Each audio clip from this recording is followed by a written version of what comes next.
যেহেতু হিয়া বড় সম্পর্কে, তাকে অর্ডার করা ভালো দেখায় না। তোমার প্রয়োজন হলে রুমে গিয়ে কথা বলে আসবে। রুহির রাগের তোপে হাত মুঠো করে ফেলল। রাজ রাগি রাগি দৃষ্টিতে তাকালো নাফির দিকে। নাফিও ভাইয়ের দিকে তাকালো। ঠোঁটে বাঁকা হাসি তার। কোনো পুরনো প্রতিশোধ নেওয়ার তৃপ্তি চোখে মুখে, যা সহ্য হলো না রাজের। খুব করেই চাইলো সামনে সব কিছু লণ্ডভণ্ড করে দিতে, কিন্তু ও কোনো সিনক্রেট চায় না। তাছাড়া তুবাও আছে এখানে। কারো সামনে ও নিজের ইমেজ নষ্ট করতে চায় না, তাই সব কিছু সহ্য করে গেল চুপ করে। রুহিও নিজেকে খুব কষ্টে শান্ত রাখলো। বারুক না যত খুশি, রুহি খুব সহজে ছাড়বে না হিয়াকে। এরপর এমন কিছু করবে তাতে এই দুটোকে খুঁজে পাওয়া যাবে না। হিয়া মনে মনে খুশি হলো খুব, তার প্রতি নাফির এতটা সিরিয়াস। বা হিয়া আর দাঁড়াতে চাইল না সেখানে, দ্রুত সরে যেতে চাইল। ঠিক তখনই শুনতে পেল রুহির থমথমে গলার স্বর। ভাবি সরি, আমি আপনার সঙ্গে দেখা করব। কখন ফ্রি হবেন আমাকে একটু বলবেন প্লিজ? নাফি ফিরে কিছু বলতে উদ্যুক্ত হলো, কিন্তু রাজ ও রুহির থমথমে মুখের দিকে তাকিয়ে আর কিছু বলল না। রাজের দিকে তাকিয়ে ঠোঁট বাঁকিয়ে হাসলো একবার, ঘুরে আবারও সিঁড়ি বেয়ে উঠতে লাগলো উপরে। নিচের দিকে না তাকিয়েই বলল, তাড়াতাড়ি উপরে এসে রোদ্দুরে। হিয়া যেন এরই অপেক্ষায় ছিল। নাফির ডাক শুনতেই সে আর অপেক্ষা করলো না, দ্রুত প্রস্থান করলো। এখানের হাওয়া গরম আছে, যে কোনো সময় এখানে বিস্ফোরণ ঘটতে পারে। রুমের মধ্যে পায়চারি করছে রুহি। রাজ বসে আছে বিছানায়, মাথায় হাত দিয়ে বিধ্বস্ত অবস্থা। ও রাগ করবে নাকি দুঃখ পাবে ঠিক বুঝতে পারছে না। তার আসলে কি করা উচিত, কেন হলো এমন কিছুই জানে না। হিয়াকে কষ্ট দিতে গিয়ে সে যে এই অশান্তি সাগরে ডুবে যাবে কে জানতো। সে কি ঘুণাক্ষরেও বুঝতে পেরেছিল হিয়া এমন একটা কাজ করে বসবে। রাজ নিজেই তো হিয়াকে জ্বালাতে রুহিকে বিয়ে করেছিল, যদিও কাজের কাজ হয়নি একটুকু। রাজ মাথায় হাত দিয়ে ভাবছিল এসব কথা। তার সম্মিত ফিরল রুহির ঝাঁঝালো কণ্ঠে। তুমি কিছু করবে না রাজ, নাকি এক্স গার্লফ্রেন্ডকে ভাইয়ের সাথে দেখে মরে যাচ্ছ ব্যথায়? রাজ জবাব দিল না। ও একবার শুধু তাকালো রুহির দিকে, আবারও মাথা নিচু করে বইল। ও নিজের অনুভূতিকেই বুঝতে পারছে না, কেন অন্তরটা এতটা পুষছে। সবে বিয়ে হলো একদিন, এখনই নাফির পাশে হিয়াকে দেখলে তার রাগ হচ্ছে। অথচ ওরা স্বামী স্ত্রী, ওরা তো একই সঙ্গেই থাকবে। রুহি রাজের কলার চেপে ধরে ধার করালো, আবারও আগের মতো খেকিয়ে বলল, কথা শুনতে পারছো না তুমি? তোমার ভাই আমাকে কিভাবে অপমান করলো দেখোনি? তুমি কিছু করবে না? রাজের ধৈর্যের বাঁধ ভেঙে গেল। ও রুহিকে নিজের থেকে ছাড়িয়ে কষিয়ে একটা থাপ্পড় মারল। রুহির চোয়াল চেপে ধরে বলল, খুব চোপা না তোর? এই চোপার জন্য তুই কখন খুন হবি আমার হাতে? আমি বলেছি কিছু করব না, আমাকে ভাবতে দে কিছু। নিজে তো বিদ্যার সাগর, বল কি করব বড় ভাইয়ের বউয়ের সাথে? রাজ ঝাড়ি মেরে সরিয়ে দিল রুহিকে। রুহি পুনরায় ক্ষিপ্ত হয়ে রাজের মুখোমুখি এসে দাঁড়ালো। বিয়াদবের মতো রাজের সাথে তুই তুকারি শুরু করলো। শোন, তুই ভুলে যাস না তোর বিরুদ্ধে অনেকগুলো কল রেকর্ড আছে আমার কাছে। তুই যে হিয়াকে রেপ করাতে চেয়েছিস, এটা যদি আমি বলে দিই সবাইকে, ভাবতে পারছিস কি হবে? সো বি কেয়ারফুল, আমার সাথে মেপে কথা বলবি। রাজ আর রুহির কথার প্রতিউত্তর করতে পারল না। নিজের মনের ভীষণ অনুশোচনা হলো, কেন এই বস্তিমার্কা মেয়েকে সে বিয়ে করলো। রুহির উপর রাগ করে সে সজোরে দেওয়ালে আঘাত করলো রাজ। এরপর গটগট করে বেরিয়ে গেল রুম থেকে। ওইদিকে রাজ যাওয়ার পরও রুহির মনে কোনো অনুশোচনা দেখা গেল না। সে ব্যস্ত হিয়ার সঙ্গে কি করবে এটা ভাবতে। রাজ তো তার হাতেই আছে। খাবার টেবিলে যা হলো একদিক থেকে ভালোই হয়েছে। রাজ অথবা রুহি অত্যন্ত নাফির সামনে হিয়ার সঙ্গে দুর্ব্যবহার করতে দুবার ভাববে। দুর্ব্যবহার কি, নাম ধরে ডাকতেও ভাববে। হিয়া ব্যালকনিতে দাঁড়িয়ে আছে, তার আর কি কাজ। নতুন বউ সে, বাড়িতেও তেমন মেহমান নেই, রেগুলার যেমন থাকে সেরকম। হিয়া উদাস হয়ে আছে, মায়ের কথা মনে পড়ছে খুব। হিয়া ভাবল কল করবে হেলেনার নাম্বারে। ঠিক তখনই নিজের পেছনে কারো উপস্থিতি টের পেল। কিছুক্ষণের মাথায় বুঝতে পারল এটা নাফি। হিয়া দ্রুত ঘুরে পেছনে তাকালো। নাফি তখন হিয়ার অনেকটা কাছে চলে এসেছে। হিয়ার একদম মুখোমুখি দাঁড়িয়ে নাফি বলল, মন খারাপ ময়না?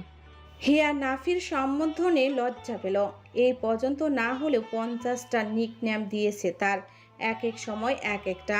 যদিও এতে হিয়ার খারাপ লাগছে না, একটা রোমান্টিক রোমান্টিক ভাবই আছে। এহেম এহেম। হিয়া নতজানু হয়ে নাফির কথার জবাব দিল। উহুম, মন খারাপ নয়। তাহলে আচ্ছা, ভার্সিটি পাল্টাবে তুমি? হঠাৎ নাফির এমন কথাতে হকচকিত হয়ে গেল হিয়া। তড়িৎ মাথা নাড়ল। কেন হঠাৎ এই কথা কেন? কেননা আমার কাছে তুমি সবচেয়ে আগে হিয়া। আমি তোমার ভার্সিটিতে সবসময় থাকবো না, তোমাকে সেভ করার জন্য। আর তুমি যে ভুলে মনে পাখি, তুমি নিজেকে কিভাবে সেভ করবে? হিয়া বারংবার লজ্জা পাচ্ছে নাফির সামনে, কিছুতেই এই লজ্জা কাটিয়ে উঠতে পারছে না। আর একটু সময় লাগবে তার। সে কোনো মতে বলল। সমস্যা নেই, আমি পারবো। নাফি আরেকটু কাছে এলো হিয়ার। হিয়া নত কপালে নিজের কপাল ঠেকালো, আদুরে স্বরে বলল। সমস্যা তো আছে, তুমি ওখানে গেলে যে আমি টেনশনে থাকবো ভীষণ, নিচের কাজে মনোযোগ দিতে পারবো না। তুমি কি চাও এসব? হিয়া জবাব দিতে পারল না, আরও সে কাঁদতে থাকলো। হিয়ার কাঁপন বুঝতে পেরে নাফি সরে গেল। হিয়ার পাশে দাঁড়িয়ে ব্যালকনির রেলিংয়ে হেলান দিয়ে বলল। আমি কাছে এলে এত কাঁপো কেন? হ্যাঁ, অথচ আমি আসল কাজ কিছুই করিনি এখনো। হিয়ার কান ঝাঁঝা করে উঠল লজ্জায়, গরম ধোঁয়াও বের হলো হয়তো। ফর্সা মুখখানা লাল হয়ে গেল লাজে। রমণীর এদিকে সেদিকে তাকালো নিজেকে ঠিক করার জন্য। আচ্ছা, বাদ দাও। মায়ের কথা মনে পড়েছে? দেখা করতে যাবে? নাফি প্রসঙ্গ পাল্টিয়েছে দেখে হিয়া স্বস্তির শ্বাস ফেলে বলল। কিভাবে দেখা করবো আম্মুর সঙ্গে? 2 দিন পর না বাড়ি যেতে হবে? সে তুমি আমার উপর ছেড়ে দাও, গেলো রেডি হও। হিয়া মনে মনে খুশি হলো। মায়ের সাথে দেখা করতে পারবে, এর চেয়ে ভালো আর কি হতে পারে। হিয়া খুশি খুশি মনে রুমের ভেতরে চলে গেল। এখন তো রেডি হতে হবে, আর দেরি করলে চলে? হিয়া গোলাপি একটা জর্জেট শাড়ি পরা, সাদা স্টোনের একটা সেট পরল কানে ও গলায়। লম্বা চুলগুলো ছেড়ে দেওয়া, মাথার মাঝখান থেকে সিতি করে সেখানে একটা টিকলি পড়েছে, ঠোঁটে গোলাপি লিপস্টিক। ব্যাস, মেয়েটিকে স্বর্গের পরীর থেকে কম কিছু লাগছে না। ড্রেসিং টেবিলের সামনে বসে চুল ঠিক করছিল, এমন সময় রুমের দরজা ঠেলে ভেতরে প্রবেশ করলো নাফি। তার পরনে সম্পূর্ণ সাদা পোশাক, সাদা পাঞ্জাবি পায়জামা। তাকেও কল্পনাকের কোনো নায়কের থেকে কম লাগছে না। নাফির আগমন হিয়া আয়নায় দেখতে পেল, কিন্তু কোনো প্রতিক্রিয়া দেখালো না, স্থির হয়ে বসে রইল। ওইদিকে নাফি রুমে এসে চোখ গেল আয়নায়। প্রেয়সীকে এই রূপে দেখে হৃৎপিণ্ড থমকে গেল। নাফি বুকের বাঁ পাশে হাত দিয়ে হৃদয়ের গতি বেগ বোঝার চেষ্টা করল। ওভাবেই এগিয়ে গেল হিয়ার দিকে, ধীরে ধীরে, যেন কোনো তাড়া নেই তার। দৃষ্টি তার হিয়াতে আবদ্ধ। আয়নার দিকে তাকিয়ে থাকা হিয়ার দৃষ্টিও নাফির দিকে। দুজনের কি হলো কে জানে। চোখে চোখে কত না বলা কথা তারা আদান প্রদান করছে, তাও ভাষায় প্রকাশ করা যাবে না। এটা শুধুমাত্র তারাই জানে। নিজের দিকে নাফিকে এগোতে দেখে হিয়াও ধীরে ধীরে দাঁড়ালো। ততক্ষণে নাফি তার অনেকটা কাছে চলে এসেছে। নাফি আর হিয়ার মাঝে দূরত্ব তেমন নেই বললেই চলে। নাফির বুকের সাথে লেপ্টে আছে হিয়ার পিঠ। নাফি হিয়ার ঘাড়ের কাছে নিজের মুখ নিল, কুট্টুস করে ঠোঁট ছোয়ালো হিয়ার উন্মুক্ত কাঁধে। দৃষ্টি তখনও হিয়ার দিকেই। ওইদিকে হিয়া নাফির উষ্ণ স্পর্শ পেতেই চোখ খিচে বন্ধ করে নিল, খামচে ধরল নিজের পরনের শাড়িটা। নাফি দেখল হিয়ার ভাবগতি, বাঁকা হাসলো নাফি। তার বউটা একটু বেশি কিউট, আর লজ্জা পেলে তো মাশাল্লাহ। নাফি এইবারে হিয়ার কানের কাছে মুখ নিল। হিয়ার কান সুই সুই ঠোঁট নিয়ে ফিসফিস করে বলল। মাশাআল্লাহ রতুরি, তোমার সৌন্দর্য কেবল চোখে দেখা রূপ নয়, এ যে আমার অন্তরের অমলিন শান্তি। প্রতি বলে যে আলো জেলে দেয় আমার সমস্ত অন্ধকারের গব্বরে। হিয়া কেঁপে ওঠে। নাফির কণ্ঠে এক অদ্ভুত মাদকতা, যা হিয়াকে চুম্বকের মতো টানছে। সে নিজেকে ধাতস্থ করে চোখ মেলল। নাফি তখন স্থির হয়ে দাঁড়ানো, তাকালো আবার আয়নার দিকে। ফের দুজনের দৃষ্টির মিলন হলো। নাফি হিয়াকে নিজের দিকে ঘুরিয়ে নিল। সামনাসামনি এবং খুব কাছাকাছি দাঁড়িয়ে দুজনের দৃষ্টি বিনিময় হলো এবার। সমস্ত লজ্জা ভয় কাটিয়ে হিয়া অপলক তাকিয়ে রইল নিজের স্বামীর দিকে। ঠিক সেই সময় কাবাবের হাড্ডি হয়ে রুহি প্রবেশ করলো হিয়াদের রুমে। কোনো রকম নক না করে সে ঢুকে পড়ল এবং হাঁক মেরে হিয়াকে ডাকল। হিয়া! হঠাৎ এমন কাজে হতবিলম্ব নাফি ও হিয়া দুজনেই চট করে সরে যায়। নাফি আর যাই হোক রুহির সম্পর্কে ভাসুর, তাই কিছু বলতে গিয়েও পারল না। সবটা হিয়ার উপর ছেড়ে দিয়ে নিজে ইতস্তত বোধ করে ওয়াশরুমে ঢুকে গেল। হিয়া রাগী দৃষ্টিতে তাকালো রুহির দিকে। যদিও রুহি বুঝতে পারেনি নাফি রুমে আছে আর ওরা এমন অবস্থায় ছিল, তাও তো ঘুণাক্ষরেও বুঝতে পারেনি সেও অপ্রস্তুত হয়ে বলল। ভয় হলো নাফি যদি আবারও তাকে অপমান করে, যেহেতু সে হিয়াকে নাম ধরে ডেকেছে এবং নক না করেই রুমে এসে পড়েছে। রুহি ভ্যাবাচাকা খেয়ে হিয়ার দিকে তাকালো। ঠিক তখনই খেকিয়ে উঠল হিয়া। বর্তমান সম্পর্কের ফায়দা তুলল সে। কারো রুমে ঢুকতে হলে যে নক করতে হয় সেই কমন সেন্সটাও নেই। আর এটা তোমার ভাসুরের রুম, বোধ বুদ্ধি কি সব লোপ পেয়েছে নাকি? নাফি যেহেতু ওয়াশরুমে, তাই রুহি ভাবল হিয়াকে দু চারটে কথা শুনিয়ে তবেই যাবে। তাই রুহি বলল, তুই একটু বাড়াবাড়ি করছিস না হিয়া? লিমিটটা ক্রস করিস না প্লিজ। তোর ধারণাও নেই আমি কি করতে পারি। হিয়া জানে রুহি নাফির সামনে তাকে কিছুই করতে পারবে না। তার কিছু হলে নাফিও ছোট ভাইয়ের বউ টৌ কিচ্ছু মানবে না। তাই হিয়া স্পর্ধা দেখালো রুহির সামনে। নির্ভয়ে স্বাভাবিকভাবে বলল, কি করবে তুমি? যা করার করে নিও। আগে তুমি আমার রুম থেকে বের হও। আর তুই তো গাড়ি করছো কার সাথে? হ্যাঁ, শোনোনি সকালে তোমার বড় ভাইয়া কি বলেছে? আমাদের সম্পর্ক পাল্টে গেছে এখন, ছোট বউ। আমার সাথে ফার্দার এভাবে কথা বলবে না একদম। এখন বেরো আমার রুম থেকে। কারো রুমে কিভাবে ঢুকতে হয় তার ক্লাস করে এসো আগে। রাগে অপমানে রুহির গা পিত্তি জ্বলে উঠল। পারে না তো সে হিয়াকে কাঁচা চিবিয়ে খেয়ে ফেলে। রুহির সাপের মতো ফোঁস করতে থাকে, কিন্তু সে কিছুই করতে পারে না। ওইদিকে হিয়া ও রুহিকে সম্পূর্ণ উপেক্ষা করে ওয়াশরুমের কাছে গেল। রুহির দিকে তাকিয়ে বাঁকা হাসল সে। এরপর ওকে দেখিয়ে দেখিয়ে একটু নেকামি করে বলে উঠল, জান, ও জান, হয়েছে তোমার, আমাদের লেট হয়েছে তো। রুহির রাগে কটমট করতে করতে রুম থেকে বের হয়ে গেল। এর একটা হেনস্থা না করা পর্যন্ত সে আর শান্তি পাবে না। রুহি চলে যেতেই হিয়া তটস্থ হলো। সে কি একটু বেশি বাড়াবাড়ি করে ফেললো? না, সে কিভাবে বাড়াবাড়ি করলো? তাকে তো প্রতিশোধ নিতেই হতো এবং হবেও। তাকে ঠকানো এত সহজে হিয়া ছেড়ে দেবে নাকি? কখনোই না।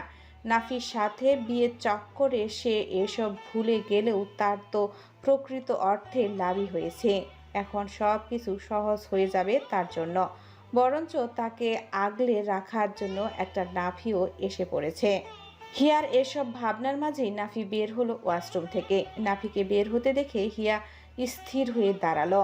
নাফি হিয়ার কাছাকাছি হেসে হাসকি স্বরে বলল, কি বলছিলে একটু আগে?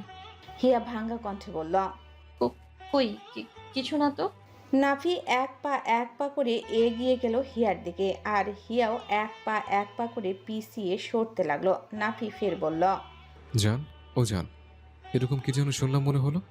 হিয়া নাফির কথা নাকচ করে দিয়ে বলল, না, আমি ওভাবে বলিনি তো। ও, তাহলে মানছি তুমি আমাকে জান বলেছ, আর সাথে তুমিও।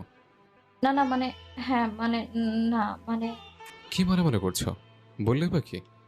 পর মানুষকে তো আর বলনি, বলেছো তোমার স্বামীকে, তোমার সবচেয়ে আপন ব্যক্তিকে। কিছুক্ষণ থেমে নাফি আবারও বলল, by the way Moyna, thanks. কিসের জন্য?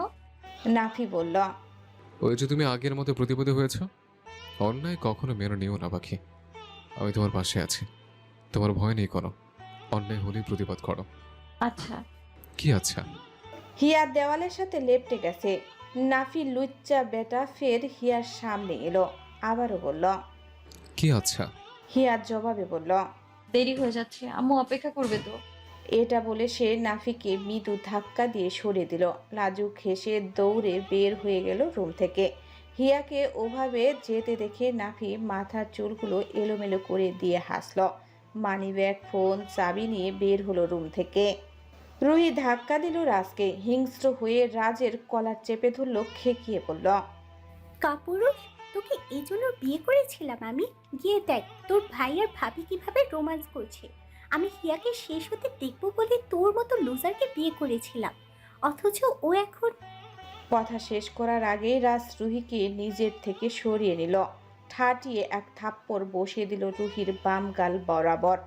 নিজেও রুহির মতো উচ্ছৃঙ্খল হয়ে বলল, তোর মতো শয়তানকে কে বিয়ে করবে রে? আমার ঠেকা পড়েনি তোর মতো অমানুষকে বিয়ে করার জন্য। তুই তো এসে রিকোয়েস্ট করেছিলি আমার সাথে হাত মেলাবি। কথাবার্তা ঠিকভাবে বলো। রাজ অগ্নিচক্ষু নিয়ে এগিয়ে গেল রুহির দিকে। রুহির গলা চেপে ধরে বলল, ঠিকভাবে কি বলবো রে? তোরে বিয়ে করার জন্য আমি কাঁদছিলাম, এসে জুটেছিল কেন আমার কপালে? রাজ বেশ জোরেই ধরেছে, যার জন্য রুহির শ্বাস নিতে কষ্ট হলো। দম বন্ধ হয়ে এলো তার। ছটফট করতে লাগলো ছাড়া পাওয়ার জন্য। রুহির অবস্থা দেখে রাজ ছেড়ে দিল রুহিকে। ছেড়ে দিয়েই ক্ষান্ত হলো না। রুহির চুলগুলো পেছন থেকে মুঠোবন্দি করে ধরল। দাঁতে দাঁত পিষে বলল, আমাকে কথা শোনানোর আগে নিজের দিকে তাকিয়ে নিবি। রুহির চোখের কোণে অশ্রু জমল। সে ব্যথায় কুকড়ে উঠল। আমার লাগছে রাজ, ছেড়ে দাও আমাকে। রাজ ছেড়ে দিল রুহিকে। এরপর সে নিজেই নিজের কাজে অবাক হলো। শেষমেশ বউয়ের গায়ে হাত তুলল সে। এক মুহূর্তে মনে পড়ল রুহির কাছে তার বিরুদ্ধে প্রমাণ আছে। রুহি যে রাগীর রাগী। দেখা গেল তার উপরে রেগে গিয়ে থানায় গিয়ে দিয়ে এলো সব। এই জন্য রাজ কেমন নির্লজ্জের মতো রুহিকে নিজের কাছে টেনে নিল। চোখের পানিগুলো মুছিয়ে দিয়ে বলল, আই এম সরি রুহি, মাথাটা ঠিক রাখতে পারিনি। ওদের তো সবে বিয়ে হলো, আমি বলেছি কিছু করব না। করব তো, একটু সময় দাও আমাকে প্লিজ। রুহি গলল না রাজের কথায়। সে পুনরায় রাজের কলার চেপে ধরে বলল, প্রথমবার এই জন্য কিছু বললাম না, এই স্পর্ধা যদি দ্বিতীয়বার দেখাতে চাও আমার যে খারাপ কেউ হবে না বলে দিলাম। রুহির হুমকিতে রাজ ভেতরে ভেতরে রাগে ফেটে পড়লেও সামনাসামনি গো বেচারার মতো ভাব করে থাকলো। মনে মনে বলল, শুধু হিয়া না, তোরও ব্যবস্থা করবো diary, just wait and see. বাড়ি থেকে বের হওয়ার সময় নাসিমাকে সত্যিটা বলেই এসেছে সে।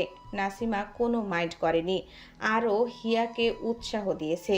কোনো ভয় নেই, সে যেন তার মায়ের সাথে নির্ভয়ে দেখা করতে পারে। নাফি আজকে প্রেয়সীকে নিয়ে বাইকে বের হলো। নাফি বাইক চালাচ্ছে নর্মালভাবেই। হিয়া নাফির পেছনে বসে নাফিকে ধরল না। হিয়া বাইকের পেছনে অর্থাৎ তার পাশের অংশটা ধরল। নাফি প্রথমে ব্যাপারটা নিয়ে কিছু না বললেও কিছুক্ষণ পর বলল, আমাকে ধরে বসো ময়না। নাফির কথা শুনে হিয়া নিজের হাত সরিয়ে এনে নাফির কাঁধে রাখল। এতে মন ভরল না নাফির। সে বলল, এভাবে না, আমার দিকে এগিয়ে এসে আমাকে জড়িয়ে ধরো। হিয়া হক চোকালো। পাবলিক প্লেসে ধরতে তার লজ্জা করবে না বুঝি? হিয়া নাফির কথা না করতে পারল না। একটা ইতস্তত ভাব নিয়ে সে নাফিকে জড়িয়ে ধরে বসল। তখনই মনে পড়ল তারা তো তার মায়ের সাথে দেখা করতে যাচ্ছে, কিন্তু কথায় দেখা করবে? বিয়ে হলে তো 3 দিন পরই যেতে হয় বাপের বাড়ি। তার তো সবে একদিন হলো। তাহলে? হিয়া নাফিকে বলল, আচ্ছা আমরা কোথায় যাচ্ছি? আমার সঙ্গে দেখা করতে। আর কিছুক্ষণ লাগবে। নাফি একসাথে দুটো উত্তর দিয়েছে, তাই হিয়া আর কোনো প্রশ্ন খুঁজে পেল না। চুপচাপ বসে রইল। হিয়া আর নাফি একটা ক্যাফেতে গেল।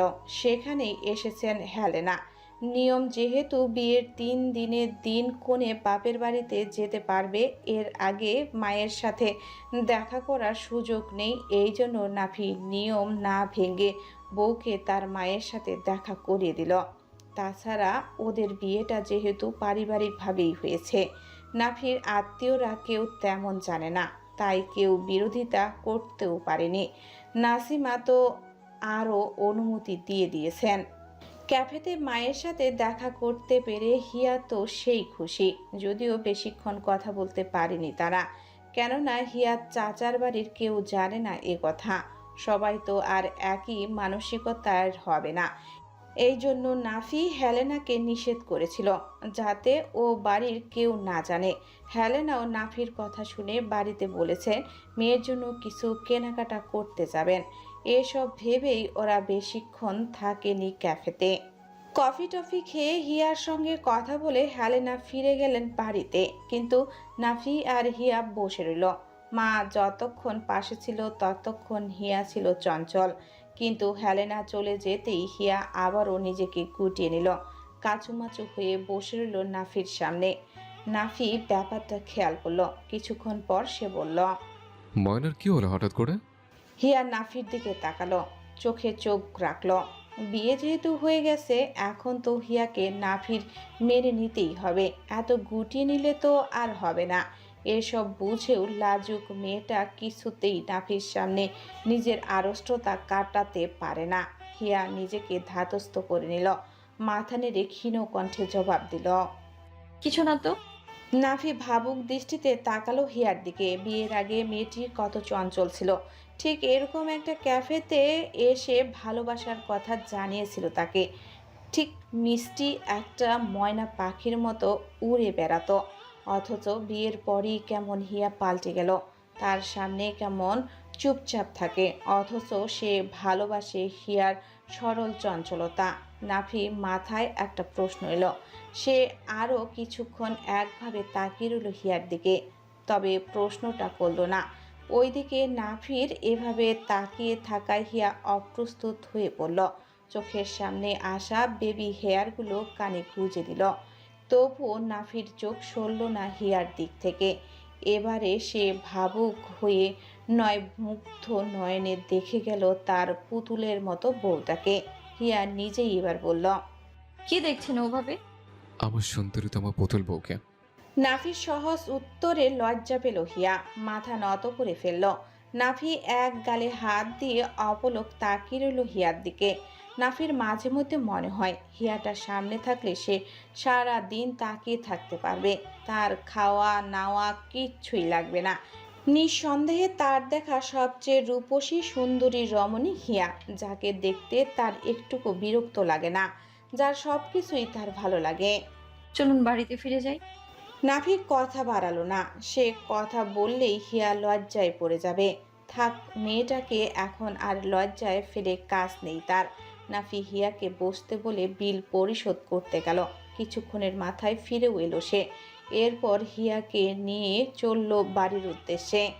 তখন বিকেল গড়িয়ে সন্ধ্যা নেমেছে। পশ্চিম আকাশে লাল আভা। মাগরিবের নামাজ পড়ে হিয়া রুম থেকে বের হলো। উদ্দেশ্য নাসিমার রুমে। নাফি এখন বাড়িতে নেই। তুবা ঘুরতে গেছে তাসরিকের সঙ্গে। আর যে দুজন আছে বাড়িতে, তাদের দিয়ে হিয়ার কাজ নেই। এজন্য হিয়া ওদের খবরও জানে না, মূলত রাখার প্রয়োজন মনে করে না। হিয়া থাকে দোতলায় আর রুহিরা থাকে নিচতলায়, এজন্য মূলত তাদের দূরত্ব আরও। হিয়ার পরনে সুতি একটা লাল শাড়ি, মাথায় কাপড় দেওয়া মেয়েটির, নাকে নাকফুল, কানে ছোট্ট খাটো একটা কানের দুল, ঠোঁটে হালকা গোলাপি লিপস্টিক। ব্যাস, হিয়ার সাজগোজ বলতে এইটুকুই। যদিও এটা তার সব সময়ই সাজ, তবু মেয়েটাকে সাধারণের মধ্যে অসাধারণ লাগে। নাফি এখানে থাকলে আধ ঘন্টা তাকিয়ে থাকতো শুধু শুধু। হিয়া গুটি গুটি পায়ে সিঁড়ি বেয়ে নিচে নামলো। নাসিমার রুমের নিচতলায় ড্রয়িং রুম পেরোতেই পেছন থেকে পুরুষালীর ডাক শুনে থেমে গেল হিয়া। হিয়া শোনো। কণ্ঠটা রাজের। সে সবে সদর দরজা দিয়ে বাড়িতে ঢুকেছে। হিয়াকে সামনে দেখেই সজোরে ডাকলো। হিয়া থেমে পেছনে ফিরল, রাজকে দেখতে পেল। এতে অবাক হলো হিয়া। পুরনো ক্ষতগুলো আবারও মাথাচাড়া দিয়ে উঠতে চাইল। হিয়া ব্যথাদের দমিয়ে রেখে বলল। কি চাই? রাজ ততক্ষণে হিয়ার সামনে এসে দাঁড়িয়েছে। রাজ হিয়ার চোখের দিকে তাকালো। রাজের হুট করেই মনে হলো হিয়ার চোখ জোড়া ভীষণ রকম সুন্দর। বুকের ভেতরে রাজ অদ্ভুত এক যন্ত্রণা অনুভব করলো। সবচেয়ে আশ্চর্যের বিষয় হলো, যেই হিয়াকে দেখে আগে সে বিরক্ত হতো, রাগ হতো, সব সময় মনে হতো এই মেয়েকে সে নিঃস্ব করে দিবে, আজ মেয়েটির মুখের দিকে তাকিয়ে রাজের মনে হচ্ছে এই মেয়েটির মুখে সব সময় হাসি মানায়। কাঁদলে ওকে ভালো লাগে না। সে কিছুক্ষণ সময় নিয়ে আহত কণ্ঠে হিয়াকে বলল। একটু ছাদে যাবে হিয়া? তোমার সাথে আমার জরুরি কথা আছে। হিয়া গা পিত্তি জ্বলে উঠল। ও কণ্ঠ খাদে নামিয়ে বলল। আপনি নাম ধরে রাখছেন কাকে? আমি আপনার ভাবি হই সম্পর্কে, যেহেতু এখন আপনার শালী থেকে বড় ভাইয়ের বউ হয়েছে, তাই নিজের সীমাবদ্ধতা বজায় রেখে চলবেন। আপনার বউ থাকতে আমাকে ছাদে যেতে বলছেন, আপনি কোন সাহসে? হ্যাঁ, হিয়ার কথাতে রাজ থতমত খেয়ে গেল। মনে পড়ল হিয়ার বর্তমান অবস্থার কথা। রাজ চোখ নামিয়ে নিল দ্রুত। আজ নিজেকে ভীষণ রকমের দিশেহারা লাগছে তার। নিজের কোনো কুল কিনারা খুঁজে পাচ্ছে না সে। রাজের নীরবতা দেখে হিয়া আবারও বলল, শুনুন, আপনি আর আপনার বউ ভালোভাবে সম্পর্কে বিষয়টা মাথায় ঢুকিয়ে নেবেন। আমার এবং আমার স্বামীর তরফ থেকে আপনাদেরকে ওয়ার্নিং দেওয়া হয়েছে। যদি আপনারা না মানেন, হিতে বিপরীত হবে বলে দিলাম। হিয়ার হুমকি শুনে রাজের মাথায় ধপ করে আগুন জ্বলে উঠল। চোখের মুগ্ধতা সরে গিয়ে হিংস্রতা দেখা দিল। ও হাত মুঠো করে কটমট চোখে তাকালো হিয়ার দিকে। যা দেখে প্রথমে হিয়া একটু ঘাবড়েও গেল। মনে মনে ভাবল, একটু বেশি বলে ফেললো নাকি। পরক্ষণে মনে হলো না, সে তার জায়গাতে ঠিক আছে। এখন যেহেতু সে রাজের বড় ভাইয়ের বউ হয়েছে, তার দামই এখন আলাদা। রাজ বলল, তুমি কি বাড়াবাড়ি করছো না হিয়া? নাফিকে কেন বিয়ে করেছো তুমি? অবশ্যই আমি কৈফিয়ত আপনাকে দেব না। আর বারবার আপনি আমার নাম ধরে কেন ডাকছেন? কথা কানে যায় না নাকি? ভাবি ডাকতে পারলে ডাকবেন, না হলে কথা বলার কোনো দরকার নেই। হিয়া আর দাঁড়ালো না রাজের সামনে। রাজের দিকে তাকিয়ে কুটিল হেসে নাসিমার রুমের দিকে পা বাড়ালো। এদিকে রাজ পুরোপুরি নিস্তব্ধ। হিয়াকে ভাবি বলে ডাকতে হবে। রিয়েলি? রাজ হেসে ফেলল। এটা কেমন হাসি তা বোঝা গেল না। আর যাই হোক, হিয়াকে সে কিছুতেই ভাবি ডাকতে পারবে না। কেমনে কি ভাই? হিয়া ওর এক্স গার্লফ্রেন্ড, আর তাকে ভাবি ডাকতে হবে। রাজের এসব সাত পাঁচ ভাবনার মাঝে রাজ শুনতে পেল কারো চাপা গলার স্বর। বাহ বাহ, এখন আমাকে লুকিয়ে এক্স গার্লফ্রেন্ডের সাথে কথা বলা হচ্ছে, তাই না? কণ্ঠটা শুনেই রাজ বিরক্ত হলো। এটা আসলে কোন মাটি দিয়ে তৈরি রাজ বুঝতে পারে না। মানুষ এমনও হয়, অবশ্য এরা দুটোই সমান। মানিক জোর বলা যায়। রাজ এগিয়ে গেল রুহির দিকে। রুহির হাত টেনে ধরে হুড়মুড়িয়ে ঢুকে গেল নিজের রুমে। Are you mad Ruhi? মার শুনলে কেলেঙ্কারি হতো না? এভাবে কেউ বলে নাকি? রুহি তাচ্ছিল্যের মাখা হাসি হেসে বলল, ওমা তাই? বড় ভাবি রূপী এক্স গার্লফ্রেন্ডের সাথে কথা বললে তোমার মা দেখবে না বুঝি? রাজের হাত মুঠো হয়ে গেল। বুঝতে পারল ঝোঁকের বসে পড়ে সে বড় ভুল করে ফেলেছে। তার জীবনের সবচেয়ে বড় ভুল হয়েছে রুহি নামক ইবলিশকে বিয়ে করে। রাজ রুহির দু বাহু ধরল, বোঝানোর চেষ্টা করে বলল, জানি না তুমি কি ভাবছো, কিন্তু আমি মনে মনে দারুণ একটা প্ল্যান করেছি। রুহি অবাক হলো, সাথে খুশিও। আজকে সকালে হিয়া যে অপমানটা তাকে করেছে, এর শোধ না তোলা পর্যন্ত তার তো শান্তি হবে না। এখন যখন রাজ পরিকল্পনাও করেই ফেলেছে, তার তো ভালোই হলো। রুহি মুচকি হেসে বলল। কি? বলো বলো। রাজ এরপর বলতে শুরু করলো তার পরিকল্পনার কথা। কাজ শেষে বাড়ি ফিরতে ফিরতে নাফির বেশ দেরি হলো। অফিসে একটা জরুরি কাজ পড়ে গিয়েছিল। এই জন্য সেই ক্যাফে থেকে ফিরেই আবার ছুটতে হয়েছে অফিসে। সচরাচর এত দেরি করে না নাফি। ভাগ্য বিশেষে দু একদিন দেরি হয়। এদিকে বাড়িতে রাত 10টার সময় ডিনার করা হয়। আজও তার ব্যতিক্রম হলো না। রাত 10টার দিকে সকলে খেতে ডাইনিং রুমে। হিয়াও এলো। তবে সবাই খেলেও সে খেলো না। নাসিমা যখন খেতে বলল, হিয়া অপকটের জবাব দিল। আম্মু, আপনার ছেলে এলে একসঙ্গে খাই। নাসিমা হেসে ফেললেন, কিছু বললেন না হিয়াকে। কিন্তু হিংসায় জ্বলে মরল রুহি আর রাজ রাগে। তার যে রাগ ঠিক কী জন্য হলো তা বুঝতে পারল না। তখন বাজে রাত 11টা। নাফি ফিরল 11টায়। হিয়া তখন রুমে বসে ফোন টিপছে। নাফি এসে দরজায় নক করলো। হিয়া মাথায় কাপড় ঠিকঠাক করে তারপর গিয়ে দরজা খুলল। হিয়াকে লাল শাড়িতে দেখে হৃৎপিণ্ড থমকে গেল নাফির। মেয়েটাকে সে যতবার দেখে ততবারই নতুন করে প্রেমে পড়ে, ঠিক প্রথম দিনের মতো। হিয়া দরজা ছেড়ে দাঁড়ালো। নাফি রুমে ঢুকলো। হিয়া বলল, আপনি ফ্রেশ হয়ে নিন, আমি খাবার নিয়ে আসছি। তোমার কষ্ট করে খাবার আনতে হবে না, আমি নিচে গিয়ে খেয়ে আসবো। নাফি অবাক না হয়ে পারল না। আহারে, তার লক্ষ্মী বউটা। নাফি বলল।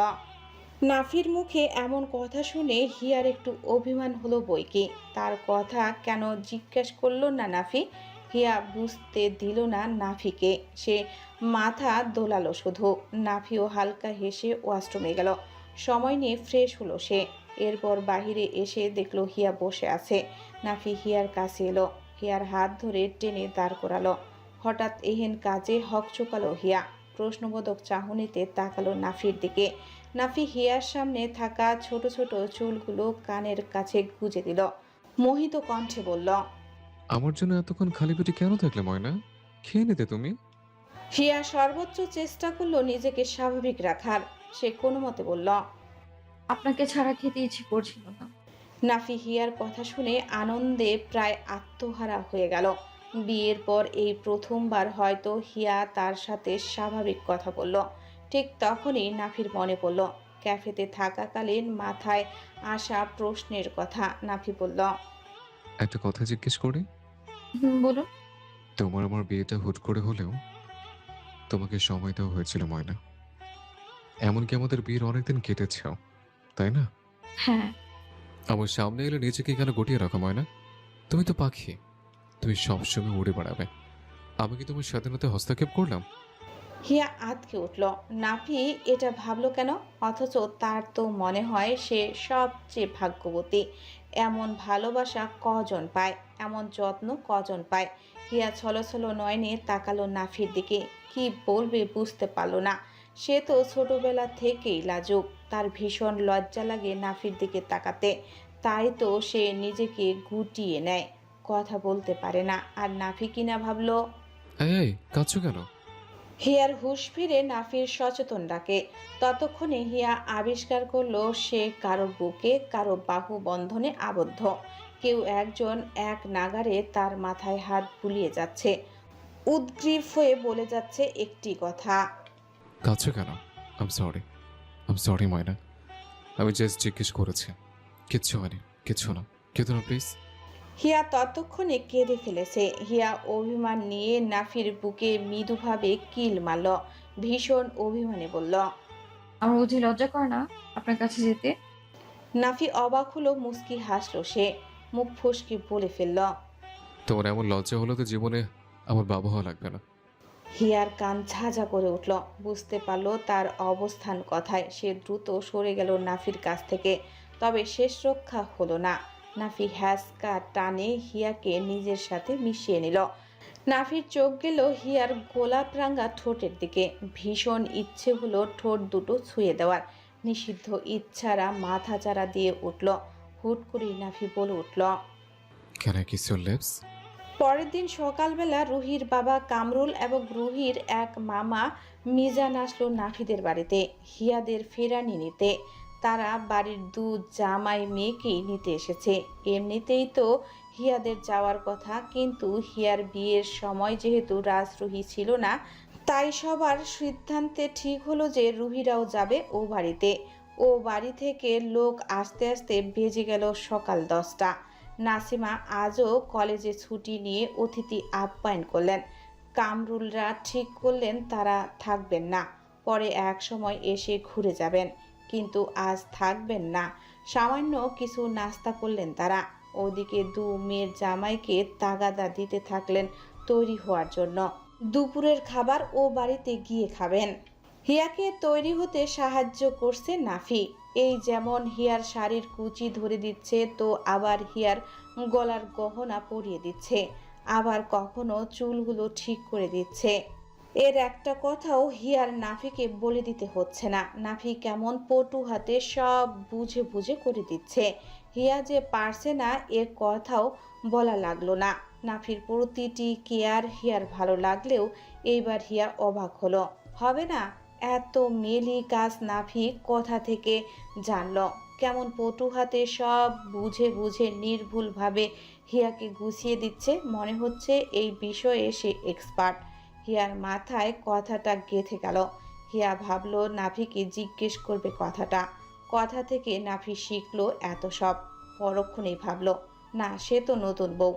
এখনই যদি এত সব খবর নিতে যায় তাহলে হয়তো নাফি মাইন্ড করবে।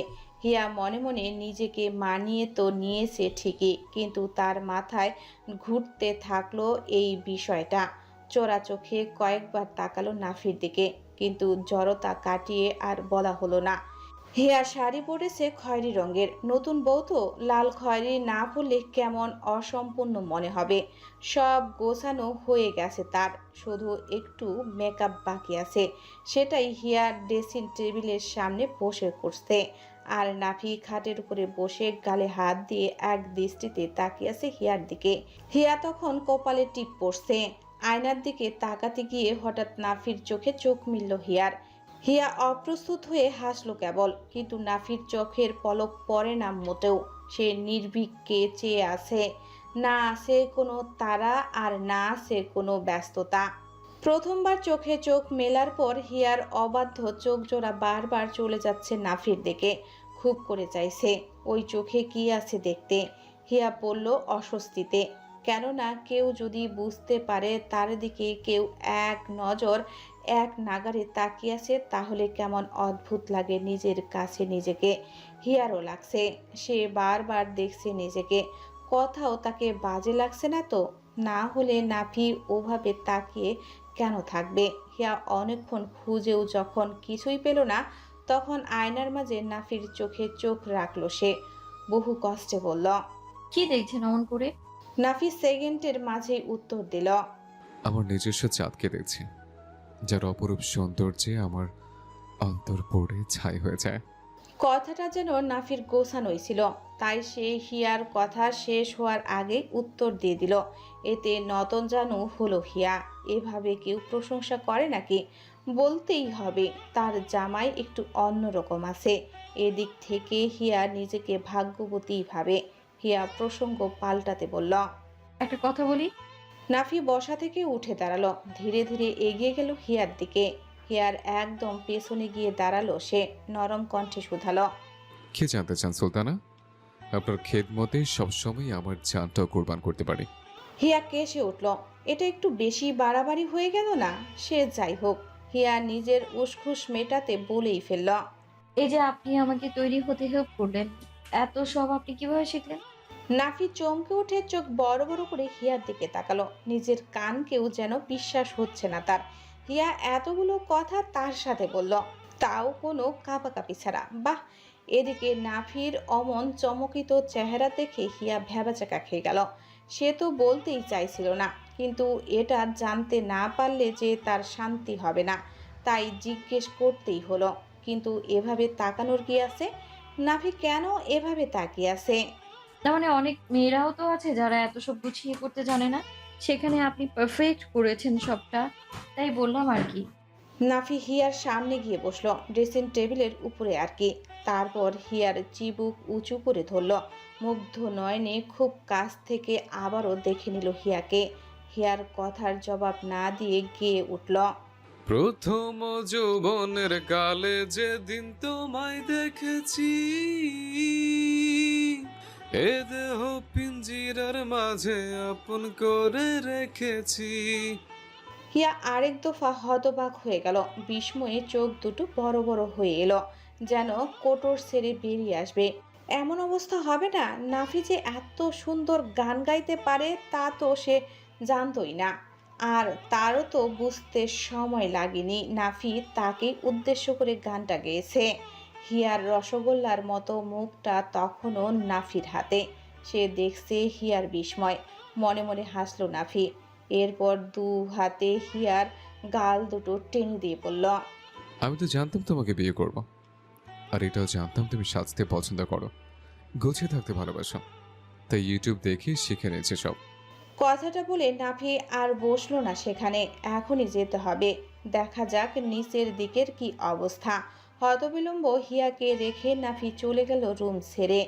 আর বোকাশোকা হিয়া ভাবতে লাগলো, তাকে নাফি বিয়ে করবে এটা এই লোক আগে থেকেই জানতো। বেশি কিছু ভাবার আগেই নিচ থেকে ডাক এলো। গলা ছেড়ে কামরুল ডাকলেন হিয়াকে। হিয়া নিজের ভাবনা টাবনা সব ফেলে রেখে ব্যাগপত্র নিয়ে দ্রুত নিচে নামলো, দাঁড়ালো নাফির পাশে গিয়ে। দুজনকে যে সুন্দর লাগছে, নাসিমা সহ সকলেই খেয়াল করলো বিষয়টা। হিয়া আর নাফিকে যে কি ভীষণ সুন্দর লাগছে, নাসিমা তো বলেই ফেললেন। মাশাল্লাহ, আমার ছেলে বউয়ের দিকে কারো যেন নজর না লাগে। তোমরা দুজন সারা জীবন এমন কিউট কাপল হয়েই থেকো। ঠিক সেই সময় ড্রয়িং রুমে উপস্থিত হলো রুহি ও রাজ। হিয়া আর নাফির সৌন্দর্যে আর নাসিমার বলা কথাতে রুহির হিংসায় জ্বলতে থাকলো। এখানে এসে হিয়াকে দেখতেই সে বিরক্ত হলো, তবে কিছু বলতে পারলো না। এই হচ্ছে আফসোস তার। ওইদিকে রাজ আবার হিংসায় জ্বলছে না, সে জ্বলছে হিয়ার পাশে নাফিকে দেখে। হিয়ার পাশে নাফিকে যা সহ্য হচ্ছে না রাজের। ও বিরক্ত চোখে ওদের দিকে চেয়ে আছে। এদিকে নাফিও কম যায় না। ও বুঝতে পারল রাজ রুহির চলন, তাই যাওয়ার সময় সে হিয়ার হাত ধরে নিয়ে গেল, যেন হিয়া ছোট কোনো বাচ্চা, হাত ছাড়লেই আছাড় খাবে। এসব দেখে রাজের হাত মুঠো হয়ে গেল আপনা আপনি। রাতের খাবার খেয়ে হিয়া নাফির রুমে এলো মাত্র। দুপুরের দিকে এসে খেয়ে দিয়ে রেস্ট নিয়েছে। বিকেলে উঠে একটু একটু বাহিরের দিকে ঘুরতে গিয়েছিল নাফি, সাথে অবশ্য হিয়াও ছিল। হিয়ার এলাকায় এসেছে, এজন্য হিয়াকে নিয়ে ঘুরতে বের হয়েছিল সে। সন্ধ্যায় বসে হিয়ার কাজিনদের সঙ্গে গল্প আড্ডা দিয়েছে নাফি, যদিও সে আড্ডা দেওয়ার মতো মানুষ নয়। তবুও রাজ ছিল না বলেই সে একটু গল্প করেছে, না হলে ব্যাপারটা কেমন যেন দেখায়। নাফির সাথে রাজের দেখা হয়েছে রাতের খাবারের সময়, এজন্য মাঝখানে আর কোনো ঝামেলা ঘটেনি। তবে এর মধ্যে একটা ঝামেলা হিয়ার সাথে আর রুহির সাথে বেঁধেছে। সন্ধ্যায় যখন হিয়া ও নাফি হিয়ার কাজিনদের সাথে আড্ডা দিচ্ছিল, তখন সেখানে রুহিও ছিল, আর এই সুযোগটায় কাজে লাগিয়েছিল হিয়া। রুহি যেমন করে তাকে দেখিয়ে দেখে রাজের প্রশংসা করছিল, সেও আজ এমনই করেছে। এই যেমন নাফি উঠে একটু কল রিসিভ করতে গিয়েছিল, সে সময় রুহিও এসেছে। হিয়া রুহিকে শুনিয়ে শুনিয়ে তুবাদের বলল। আরে তোদের ভাইয়া তো আমাকে ময়না সোনা পড়া ছাড়া তো ডাকেই না। তুবার দিকে তাকিয়ে বলল, এই তুবা, তুই দেখেছিস না তোর ভাইয়া কেমন করে? আর বলিস না, আমাকে কত কেয়ার করে। জানিস আমার কি মনে হয়, জীবন থেকে দুটো ইবলিশ হারিয়েছি, তার বদলে আল্লাহ তাআলা আমাকে একজন শুদ্ধ মানুষ দিয়েছে, যার কাছে সবার আগে আমার খুশি। রুহি রুক্ষ স্বরে তুবাকে বলল। আচ্ছা, তোরা অন্যের জামাইয়ের কথা কেন শুনছিস? প্রথম প্রথম এমন কত দেখাবে, পরেই না বোঝা যাবে কে কেমন। তুবা এইসব খুচরা আলাপ কিভাবে শুনছিস বলতো? আমার তো জাস্ট বিরক্ত লাগছে। হিয়া রুহির কথা হেসে উড়িয়ে দিয়ে বলল। তুবা যে যা পায় না তা শুনলেই রাগ লাগে বল, হিংসে হয়। সে যাই হোক, জানিস আমি তো মাঝে মধ্যে তোর ভাইয়ার কেয়ার ভালোবাসা থেকে বিরক্ত হই। এত কেউ কাউকে ভালোবাসে? ঠিক তখনই নাফি এলো এবং হিয়ার শেষ কথাটা সে শুনল। মনে মনে দুঃখ পেল নাফি, তবে হিয়াদের কাউকে বুঝতে দিল না। সে আবারও গিয়ে ওখানে বসছিল, তবে আগের মতো আর আড্ডা সে দিতে পারল না। হিয়া যে তার ভালোবাসাতে বিরক্ত হয়, এটা তো সে কল্পনাও করতে পারেনি। ঠিক তখনই হচ্ছে রাতের খাবারের জন্য ডাকা হয়। ডিনার সেরে হিয়া ও নাফি সবে রুমে এসেছে। হিয়ার রুমটা পরিপাটি করে সাজানো গোছানো। নাফি বিষণ্ণ মনে বসে রইল চেয়ারের উপর। গায়ের শার্টটা খুলে একটা টি শার্ট জড়ালো নাফি। হিয়ার দিকে সে আর তাকালো না আগের মতো করে। হিয়া প্রথমে এসব অতটা গুরুত্ব না দিয়ে নিজের মতো বিছানা গোছালো। মশারি খাটিয়ে সব গোছগাছ করে নাফির জন্য অপেক্ষা করতে লাগলো সে। কিন্তু নাফি হিয়াকে তোয়াক্কা করলো না তেমন, নিজেই অন্য পাশে গিয়ে খাটে শুয়ে পড়ল। এতে হিয়া ভীষণভাবে চমকালো। নাফি কি তাকে ইগনোর করছে? নাফির মুখে সেই হাসিটাও এখন আর নেই। এমনকি নাফি বিছানায় শুয়ে হিয়ার দিকে পিঠ ফিরিয়ে শুয়ে থাকলো। সেও বা কি করবে? এক পাক্ষে কোনো কিছুই হয় না। আর যেখানে হিয়া বিরক্ত হয়, সেখানে নাফির সেধে গিয়ে এতটা ভালোবাসা মানায় না।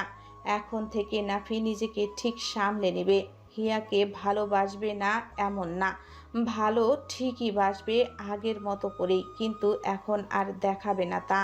হিয়া কিছুই বুঝে উঠতে পারল না। সে খাবার টেবিলেও দেখেছে, নাফি একবারের জন্য তাকায়নি তার দিকে।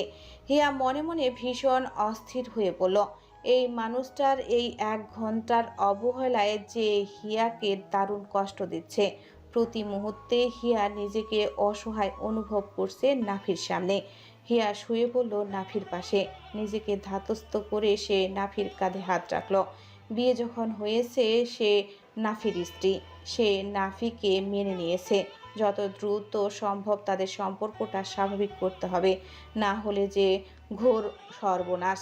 হিয়া তা হাড়ে হাড়ে টের পাচ্ছে। নাফি নিশ্চিত কোনো বিষয়ে কষ্ট পেয়েছে যেটা হিয়া জানে না। হিয়া নাফির কাঁধে হাত রেখে কোমল গলায় বলল। শুনছেন? হিয়া যতটা কোমল স্বরে কথাটা বলেছে তার চেয়ে দ্বিগুণ নরম কণ্ঠে নাফি বলল। হ্যাঁ বলো হিয়া। নাফির মুখ থেকে হিয়া নিজের নাম শুনে অসন্তুষ্ট হলো। এক মুহূর্তে তার ভীষণ কান্না পেল। পাবে না, নাফি কি তার নাম ধরে কখনো ডাকে? এই নামে সেই নামে ডাকে তাকে। হিয়া ঠোঁট কামড়ে ধরল। নরম মনের মেয়েটা সামান্য কিছু হলেই কান্না করে দেয়। এবারও কান্না করবে করবে ভাব। ও তখন কাঁপা কাঁপা গলায় বলল। আপনি কি রেগে আছেন আমার উপর?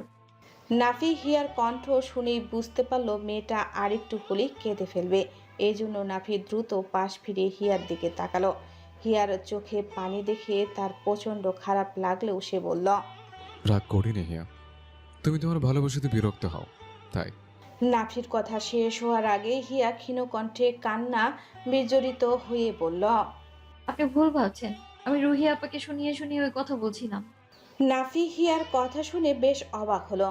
হিয়ার কথাতে সে বুঝতে পারল আসল ঘটনাটা তারই ভুল হয়েছে। তবে নাফি এখানে একটা টিক্স খাটালো। সে দমে গেল না, হিয়ার সামনে বলল।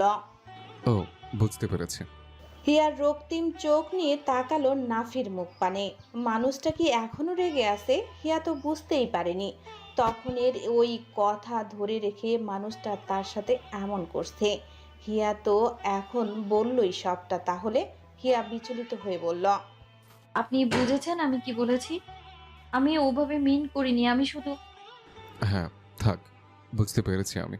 তাহলে এমন ব্যবহার কেন করছেন আমার সঙ্গে? আগের দিন একটা অনুমতি চেয়েছিলাম তোমার কাছে, দাওনি তো তুমি। যদি তোমার কথা সত্যি হতো তাহলে ওই দিন আমাকে অনুমতি দিতে। হিয়ার মনে পড়ল না নাফি কোন কথা বলছে। ততক্ষণে সে একটু হলেও স্বাভাবিক হতে পেরেছে। এজন্য ফটাফট বলল। কি অনুমতি? আমার তো মনে পড়ছে না। নাফি সময় ব্যয় না করে বলে উঠল। Can I kiss your lips? হিয়ার কান আবারও ঝাঁঝা করে উঠল। এই লোক কিসের মধ্যে কি ঢুকিয়ে দিল। হিয়া লজ্জায় হাঁসফাঁস করতে করতে উল্টো দিকে ফিরে গেল। তাতে নাফি হতাশ শ্বাস ফেলল। তার বউটা যে কবে একটু লজ্জা ভাঙতে পারবে কে জানে। নাফি বলল। দেখেছো তুমি, অনুমতি দাওনি, সেদিনও পালিয়েছিলে। তার মানে আমি যা বলেছিলাম তাই সঠিক। তুমি সত্যি বিরক্ত হও। হিয়া শাড়ির আঁচলটা আঙ্গুলে পেঁচিয়ে পেঁচিয়ে লজ্জা কমানোর বৃথা চেষ্টা করলো। সে মনে মনে কিছু একটা ভেবে বলে উঠল। আমি অনুমতি দিইনি, কিন্তু কখনো বারণও তো করিনি। নাফি ভূত দেখার মতো চমকে উঠল। লাফ দিয়ে সে হিয়ার উপরে উঠল। হিয়াকে নিজের দিকে ফিরিয়ে নিয়ে বলল। কি বললে? আবার বলো ময়না প্লিজ। দ্যাট মিন্স আমার যা খুশি করতে পারবো, কোনো বাধা নেই। হিয়া শাড়ির আঁচল দিয়ে মুখ লুকিয়ে অস্পষ্ট সুরে বলল। উম, বাধা নেই। ওকে, তাহলে আর কি, সমস্যা নেই। মেয়েরাতে শ্বশুর বাড়িতে বাসর করে, এই প্রথম আর জামাইতে শ্বশুর বাড়িতে বাসর করবে। ব্যাপারটা ইন্টারেস্টিং আছে। এবার আর নাফিকে পাইকে সে এক সেকেন্ডও অপেক্ষা করলো না। প্রথমবারের মতো পবিত্রভাবে নিজের রুক্ষ ঠোঁটজোড়া মেলালো হিয়ার নরম ঠোঁটে। গভীরভাবে ছুঁয়ে দিল তা। কিছুক্ষণ পর গলায় এবং এমন উষ্ণ স্পর্শে ভরিয়ে দিল লাজুক হিয়াকে।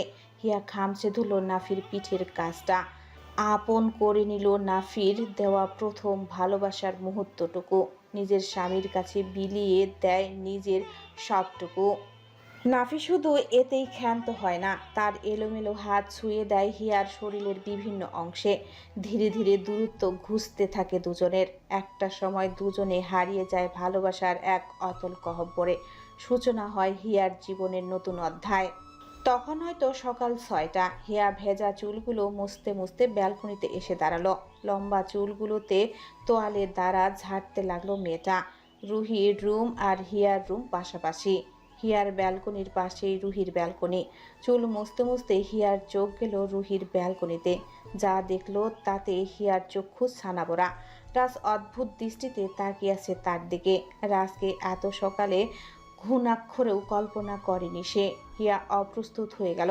সে রাজের দৃষ্টি অনুসরণ করে গলার কাছে হাত রাখলো।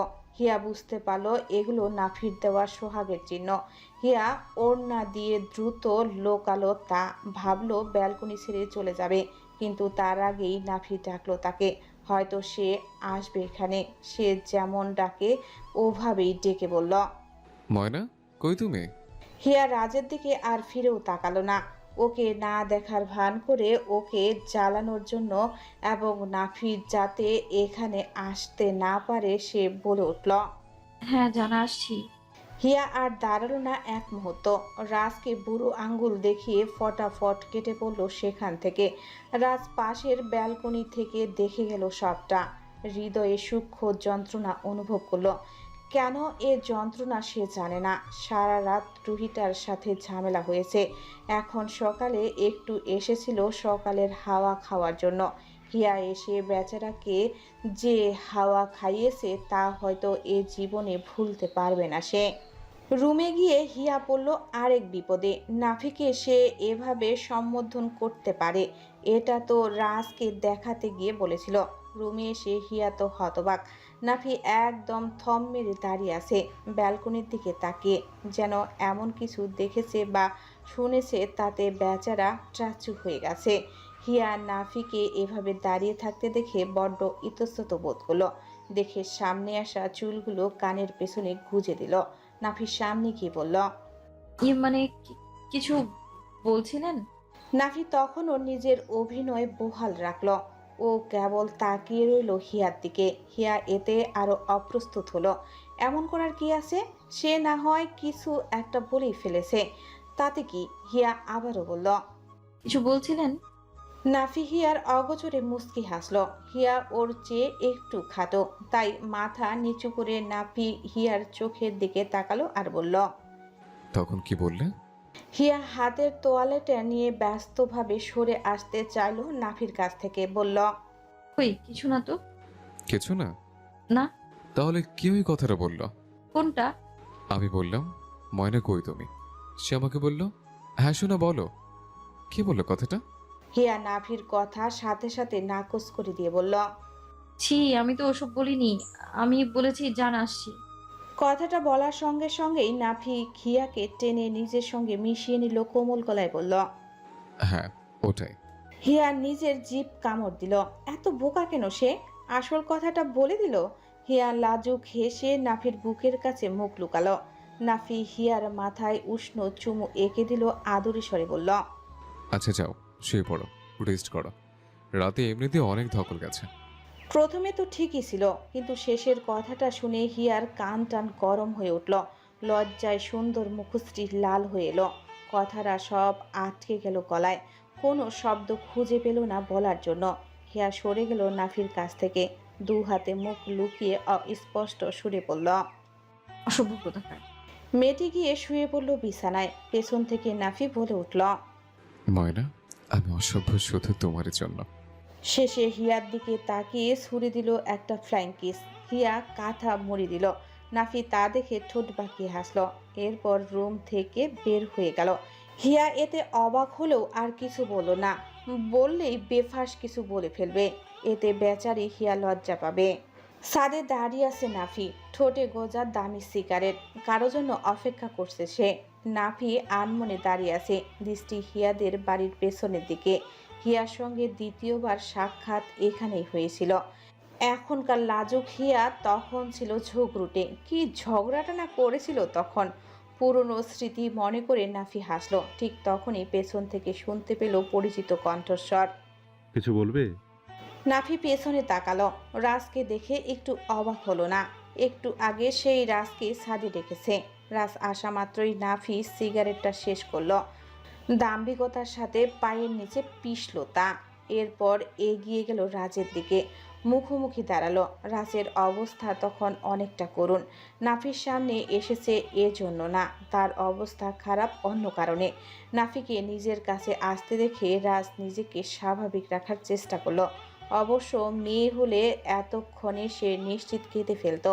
সে যাই হোক। রাজ আবারও বলল, কি জন্য ডাকলে? নাফি বেশ কিছুক্ষণ ধরে পর্যবেক্ষণ করলো রাজকে, এরপর মুখ খুলল, বলল, তোকে একটা কথা বলতে চাচ্ছিলাম, কিন্তু ব্যস্ততার কারণে বলা হয়নি। এখানে ফ্রি আছে, তাই ভাবলাম বলে ফেলে।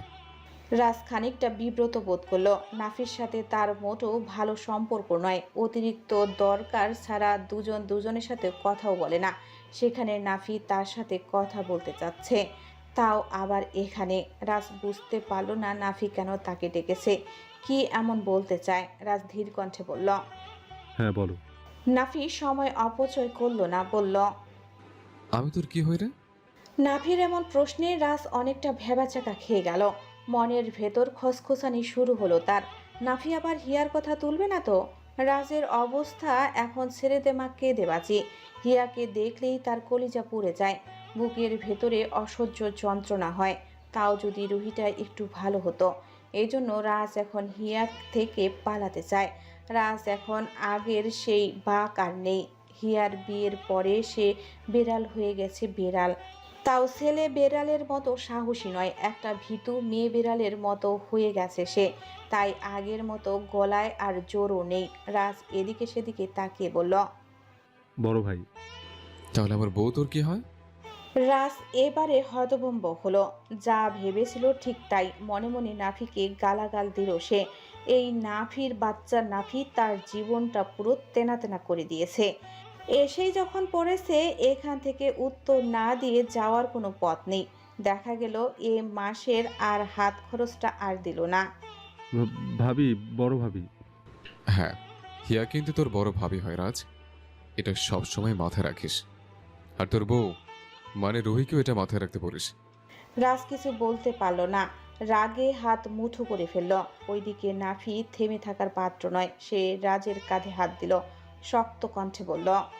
তোর সাথে ওর আগে কি সম্পর্ক ছিল না ছিল তা আমি দেখতে যাব না রাজ, সত্যি দেখতে যাব না। বাট বাট বাট প্রেজেন্টে হিয়া আমার স্ত্রী, ওর দিকে কেউ যদি একটা খারাপ দৃষ্টি রাখে, সেই চোখ আমি উপরে নিতে দুইবারও ভাববো না। নাফি রাজের সামনে দাঁড়ালো, আবার ফের বলল। এবং তুই জানিস কিন্তু আমি কেমন, ভালো আছি, ভালো থাকতে দিস। হিয়ার সামান্য কিছু হলে কিন্তু আমি তাণ্ডব বাঁধিয়ে দেব।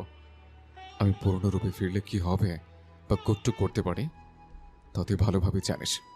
So be careful. নাফি সরে এলো রাজের কাছ থেকে। এতক্ষণে গম্ভীর মুখটা হাস্যোজ্জ্বল করে ফেললো সেকেন্ডের মাঝে। রাজকে আবারও বলল। ব্যাস, এটাই বলতে চাইছিলাম। রুহিকে কথাটা বলে দিস প্লিজ, ওকে আমি বোঝাতে গেলে ব্যাপারটা ভালো দেখাবে না। কথাটা বলে নাফি সেখান থেকে সাধারণভাবেই চলে গেল। পেছনে রেখে গেল ভয়ঙ্কর রাগান্বিত রাজকে। না পারছে ও কিছু বলতে, আর না পারছে সইতে। তবে নাফির ঠান্ডা হুমকিতে সে বেশ ভয়ই পেল। কেননা এটা ঠিক, নাফি রাগলে ও কাউকে মানে না, কিচ্ছু মানে না। ওকে রাগানো মানে নিজের ক্ষতি নিজেই ডেকে আনা। রাজ নাফির যাওয়ার পর রেগে দুঃখে চিৎকার করতে লাগলো। দৌড়ে গিয়ে দেওয়ালে ঘুষি মারলো কয়েকটা। মনটা কিছুতেই শান্ত হচ্ছে না, কিছুতেই না। খাবার টেবিলে বসে আছে সকলে। হিয়ার দু চাচা, নাফি ও রাজ, হিয়া ও রুহি এবং হিয়ার অন্যান্য কাজিনরা। সকালের খাবার বেড়ে দিচ্ছে বাড়ির গৃহিণীরা। খেতে খেতে হিয়ার চাচারা নাফিকে এটা সেটা বলছে, আর নাফিও তার উত্তর দিচ্ছে। নাফির পাশেই বসা হিয়া, মেয়েটি নাফিকে দেখছে আর অবাক হচ্ছে। ওর কথা প্রত্যেকটি গোছানো কথা, কথা বলার ধরন সব কিছুই মুগ্ধ করছে হিয়াকে। হিয়া আর চোখে একবার রাজের দিকে তাকালো। সে এখন মাথা নিচু করে খেয়ে যাচ্ছে। হিয়া মনে মনে নিজের রুচিকে ধিক্কার জানালো। তার রুচি এতটা খারাপ? ওই ছেলের সাথে ও 3টা বছর প্রেম করেছে। হিয়া নাক সিটকালো, নিজের উপর নিজেরই রাগ হচ্ছে। হিয়া এবার তাকালো রুহির দিকে। বেচারি, ওকে কষ্ট দিতে গিয়ে কি বিষ পান করেছে। আহারে, হিয়া রুহির দিকে তাকিয়ে দেখলো ওর মুখখানা। নাফিকে সবার সামনে প্রশংসিত হতে দেখে ওর মুখশ্রী একদম পুরো কালো কয়লার মতো হয়েছে। হিয়া বেশ আনন্দ পেল। এই জন্যই বোধহয় বলে, অপরের জন্য গর্ত খুললে সেই গর্তে নিজেরই পড়তে হয়। হিয়া ওদের দিকে তাকিয়ে খাচ্ছিল। অসতর্কতার জন্য হাতের চামচটা পড়ে গেল নিচে। হিয়ার সাথে সাথে সেটা তুলতে নিচু হলো। নাফির দৃষ্টি তখনও হিয়ার চাচাদের দিকে, অথচ হাতটা দিয়ে রাখলো টেবিলের কোণায়। যাতে হিয়া কোথাও ব্যথা না পায়। রুহি দেখল তা, রাগে আর বসতেই পারল না সে। প্লেটের খাবার রেখে উঠে গেল। সেদিকে খেয়াল না করলেও নাফির কাজটা হিয়ার বড় চাচার দৃষ্টি এড়ালো না। সে মনে মনে ভীষণ খুশি হলো, গর্বের সাথে হাসলো, আবারও কথা বলায় মন দিল। হিয়া উঠে দেখলো রুহি নেই টেবিলে, তাতে ওর মন দিল না। খাওয়া শুরু করলো আবারও। নাসিমা সকালের খাবার তৈরি করছিল। রাজ ও নাফির বিয়ের কারণে বেশ কয়েকদিন ধরে কলেজে অনিয়মিত ছিলেন তিনি। হিয়া এই বাড়ির বউ হয়ে এসেছে আজ 1 মাস 3 দিন। এখন সব স্বাভাবিক, তাই ইদানিং নাসিমা কলেজে যাচ্ছে নিয়মিত। যেহেতু দুটো বউই নতুন সংসার, তো আর বউদের ঘাড়ে চাপিয়ে দিতে পারে না তিনি, তাই তিনি আগের মতো করেই সকালের নাস্তা বানাচ্ছেন। নাস্তা রেডি করে ছেলেদের খাইয়ে দাইয়ে তারপর তিনি কলেজে যাবেন। তখন ভোর 5টা বাজে। নাসিমা নিজের মনে রুটি বানাচ্ছেন আর গুনগুন করে দোয়া দরুদ পড়ছেন। এমন সময় পেছন থেকে কারো শীতল কণ্ঠের ডাক শুনে অবাক হন তিনি।